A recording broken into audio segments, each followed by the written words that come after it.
Herzlich willkommen zu meinem heutigen Video und herzlich willkommen im neuen Jahr, im Jahr 2022. Hallo liebe Abonnenten, liebe Freunde, liebe Zuseher meines Kanals. Ja, das war wieder ein Riesenfeuerwerk gestern hier in Kroatien. Wie Nena schon einst gesungen hat, es gab ein Riesenfeuerwerk. Doch anders als bei ihrem Lied fühlten sich die Nachbarn hier nicht angemacht.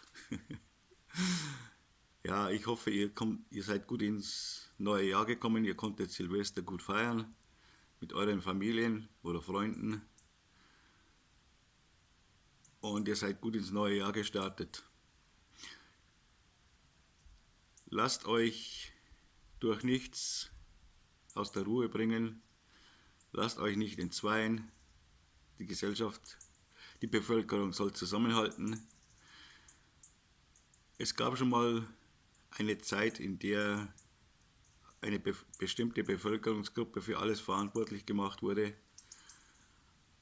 Und in unserer Zeit sind es leider die Leute, die sich diese Flüssigkeit nicht geben lassen wollen. Aus welchen Gründen auch immer. Das spielt keine Rolle, das muss jeder für sich selber entscheiden. Aber ihr wisst, wie es damals geendet hat. Und lasst es bitte nicht so weit kommen. Ja, die Sonne blendet schon. Es ist wieder sehr warm. Wir haben momentan immer täglich so 16, 17 Grad. Es ist einfach herrlich, wie im Frühling.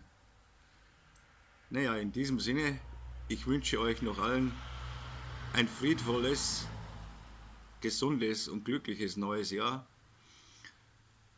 Viel Spaß mit euren Familien, mit euren Kindern und bei allem, was ihr macht. Und lasst euch nicht unterkriegen. Also, bis zum nächsten Mal. Euer Franz. Ciao.